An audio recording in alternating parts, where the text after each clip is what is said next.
finally. And that was a very good motivational speech from David. But mine is a little bit different from that approach. It's not about making you feel great or telling you that you're a great person. Sorry, I'm not going to do that.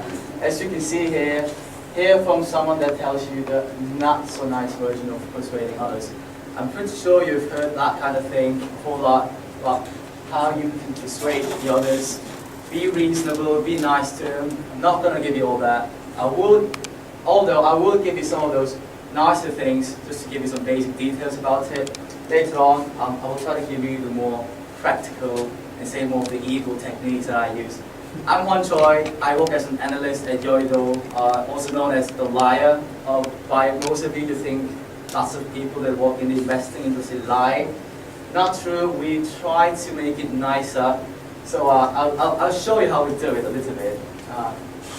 So just to give you the whole picture of it, the table of the contents, first of all, I try to narrow it down to be rather quite simple, because if I go into detail and tell you all about those things behind the scene, it might take about 2 hours. So here we go. Pick the right battles.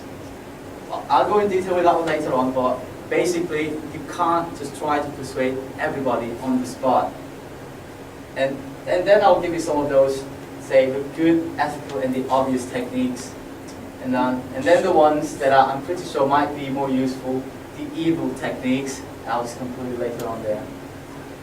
Alright, so pick the right battle. Why not win everything? Because some people are assholes like these ones, or extremely stupid. There's even a label on it, which makes it impossible to do so. You can't just persuade these people every single time. Even if you are the most logical person on this planet, he will go, no, I'm right. Doesn't matter how right you sound, I'm right. This person will not understand. He has a bottle in his mouth. He doesn't understand the words. So what then? Oh, sorry. You have to lose some battles for them. Try to see the bigger picture. Well, I'm pretty sure you guys all know who he is. He is one of the most best-known strategists, I would say. But he always thinks about how you're going to eventually win the whole thing. So when I said lose some battles for them, it's not about giving away what you're going to have. Usually, in most cases that you face in your life, you will have a relationship with that person going on for a while. It's not going to be like you meet in one place, you negotiate, you talk, and you leave. No, it's not like that. You will have conversations with others. You will have other things clashing. That's when you can lose some of those things. And by losing, I mean let them have it. For example, if I want to persuade my boss, he's the manager. If I want to persuade my boss to invest in a specific company, I will say it first, and if he agrees, fine, but if he disagrees, I will not give up on there. I'll say, I think, boss, you're right. I think you're right on it. And I'll move on.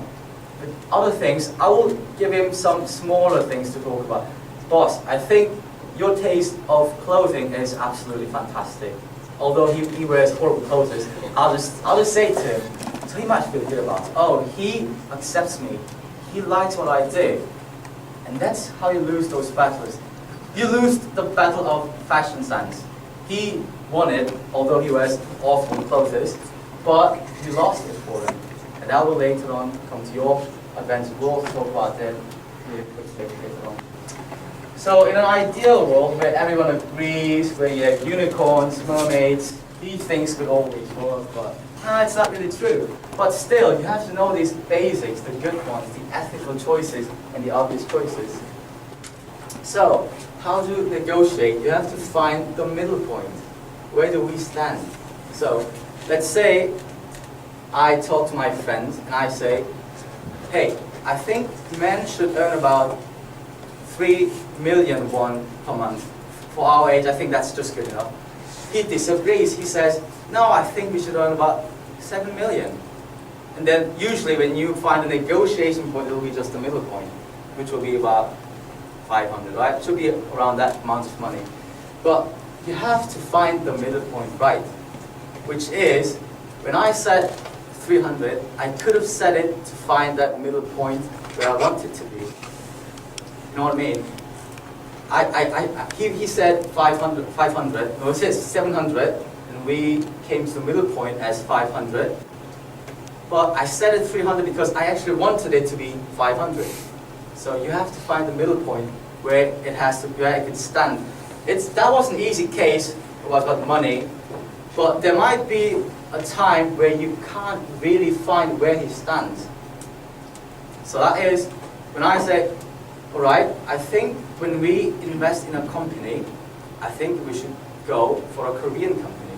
And he might go for an American company. Then where do we find the middle point? It's almost impossible. But just so you know, to find the middle point, I could suggest, well, how about we find a Korean company that invests in the United States? That'll be the middle point, but you see where I'm heading for it. To find where we stand is already difficult enough, but you can't really ignore that. You have to know where you and your counterpart stand. That's the first step. It doesn't go by steps, but it's just good to know with numbers. And use objective data or analysis. Everyone knows this. Use numbers. Numbers are the most powerful ones that you can use. Although, you might want to use your own logics. I know, that's easier. You might want to argue, I think it's right because of this and that. But when you just throw out numbers saying, hey, I think 70% of people like that product, then that makes more sense than you saying, hey, I like it, my friend likes it, and my father likes it too. That must be a good product. Now, just give him numbers. Or use analysis, that they are objective. Everyone knows that too. And this one, lots of people oftentimes omit this. Clearly state the benefits they will get. It's really obvious that you tell them that, but saying it to that person again will be quite powerful. Let's say you're in a relationship, and you want to go to, say, Jeju Island for 3 days. Your girlfriend says, no, I don't want to go. But then you state all the benefits. Hey, you will be able to take really nice pictures. When we go there, the sea will be just right next to you. You get to eat good food. State those again. Those benefits, even if you repeat them again, it's still powerful. But now the evil part, why do we need that? Why do we need to manipulate the counterpart sometimes? Because people are like this. They always hide something, just like me sometimes. Or, again, don't you think that if I were wrong, I'd know it? These sorts of people will never admit they're wrong.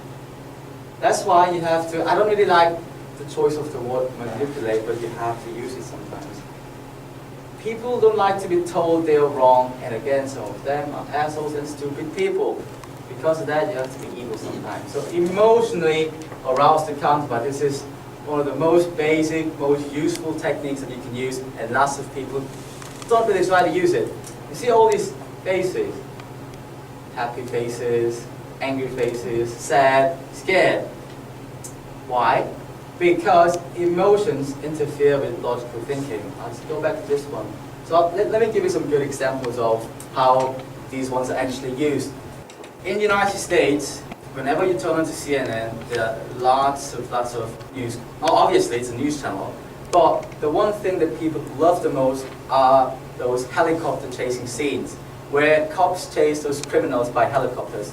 Americans absolutely love it. They love that specific thing.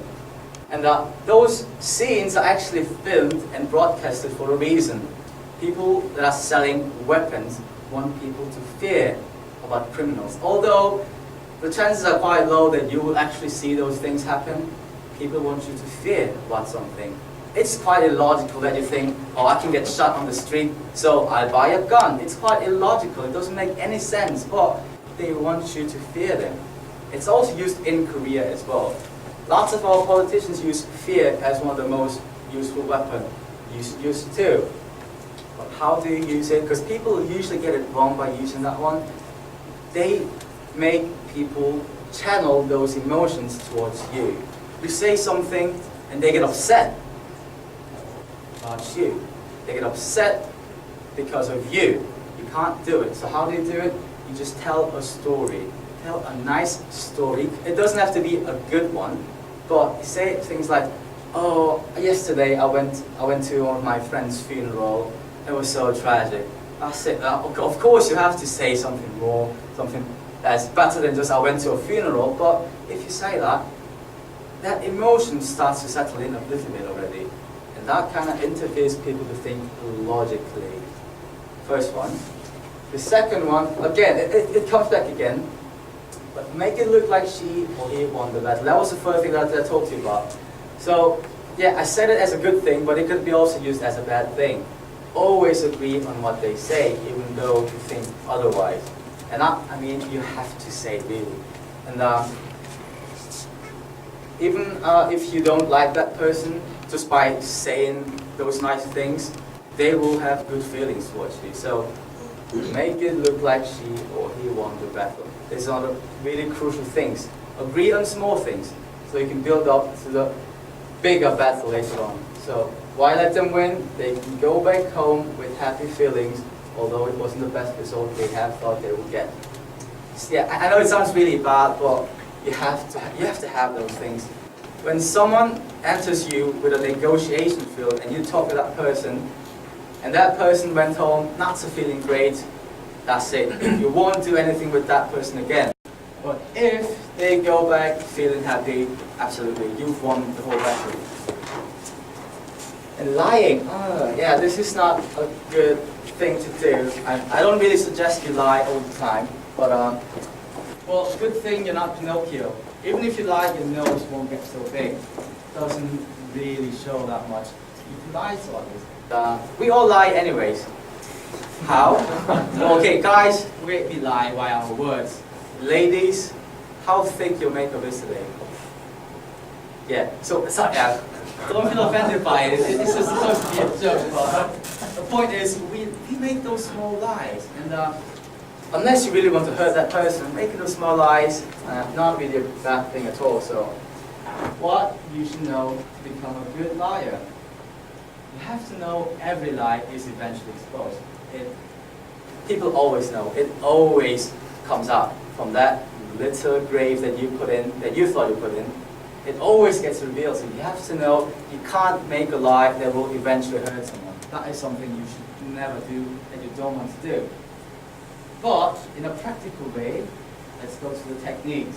You can't lie oftentimes. I know some people just lie by habit, saying, why did you do it? Oh, because he made me do it. Oh, because I thought that was the right thing. You know that's a lie, but you can't do it. You just have to, sometimes, even if you think it's a good time to lie, you just have to take the beating. When your boss say, I think I asked you to report that a couple of days ago. You just tell him, sorry, I was distracted a little bit. I didn't know what to do. You would usually say, oh, it's on the way, don't do it. Don't lie too often. It's bad for your credit and your lie will be less effective. And mix a lie with 50% of truth. This is another really good technique. Say, because for me, when I compliment ladies how good they look, I don't do it that often. But when I do, and I have to do sometimes, then I mix it with the truth. Say, I think I like the color of your clothes. Right? There might be a truth because I think, but it makes it sound so reasonable. You can't just split out a whole big lie saying, I think you look great. Now that's a lie, she knows it too. But when you mix it, that gives you a great result. And if possible, it's really difficult to do, but lie to yourself, which other people say be confident. Lying to yourself is really, really difficult. As you've seen all those great things that people say about being confident, it could be a lie actually. How good do you feel about yourself? When people say you should really feel great that you are living in this great country. Say you should be confident about yourself. But I think lots of us don't really feel so, but they kind of feel like they have to. But if you can lie to yourself, that actually solves everything. If that is possible, then that is such a good lie. Everyone else will buy it. And if you can do it, yes, you can succeed. Oh, sorry. So now, just conclusions. I told you lots of things, but if you just remember these 3 things, you will be better in persuading others. Find the best midpoint, which also includes Know where you and the others stand. Emotionally arouse others. Use this technique a lot. It's really helpful. When you start talking to someone else, talk about happy stories. Talk about something that they will feel angry about. Not to you, but to those people. Always start with something that will emotionally arouse them. And make them the winner. Even if you got the result you want, say, I think this meeting went great because of you. I think you gave us lots of good input. I think we absolutely agree with you. But to do that, you have to obviously find the best middle point. But again, make them feel like the winner. If you just remember these 3 things, your life will get at least a little bit better. All right, thank you.